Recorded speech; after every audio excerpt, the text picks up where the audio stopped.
Ողջույն, այսօր կխոսեմ միջնադարյան ծովային կայսրություններից մեկի Սուրբ Մարկոսի Հանրապետության մասին,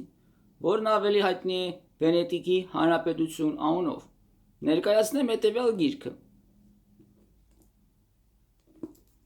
Հեղինակը Ռոջեր Կրոուլի, Վենեցիանская республика, Расцвет и упадок Великой Морской империи։ Լիքը հրատարակել է Center Polygraph հրատարակչությունը 2019 թվականին։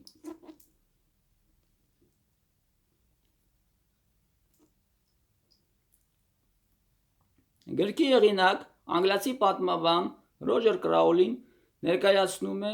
Վենետիկի Հանրապետության ստեղծումը, նրա զարգացումը, հզորացումը, բազմադարյա հակամարտությունը Ջենովայի Հանրապետության հետ,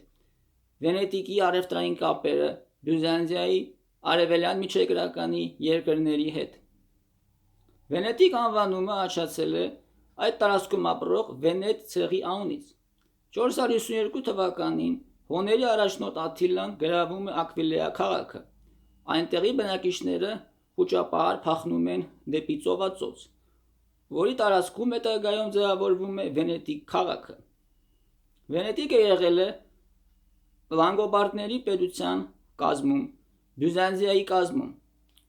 Հետագայում նա անկախանում է։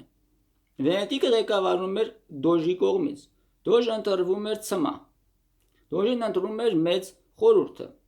Դոժին կից գործում էր փոքր խորհուրդը։ Ինկվիզիցիայի դերը կատարում էր 10-ի խորհուրդը։ Մեկ տարի ժամկետով ընտրվում էր սենատը։ 40-ի խորհուրդը վարում էր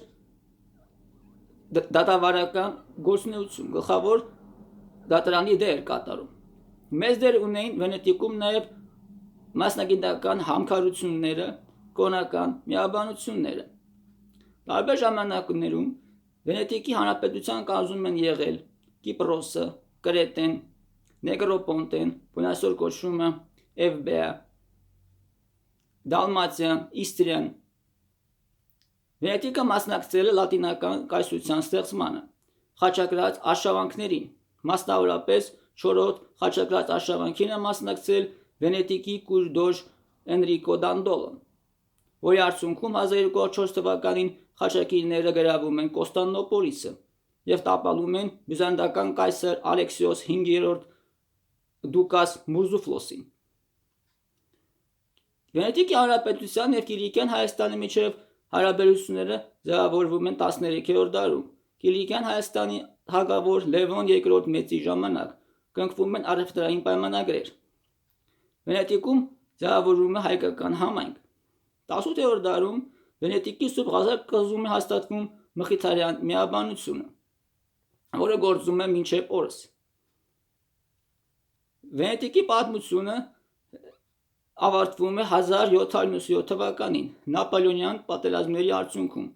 Վենետիկը կորցնում է իր անկախությունը։ Գիրքը հետաքրքիր կլինի պատմաբաններին, Վենետիկի պատմությամբ հետաքրքրվողներին, Իտալիայի պատմությամբ հետաքրքրվողներին։ Շնորհակալություն ուշադրության համար։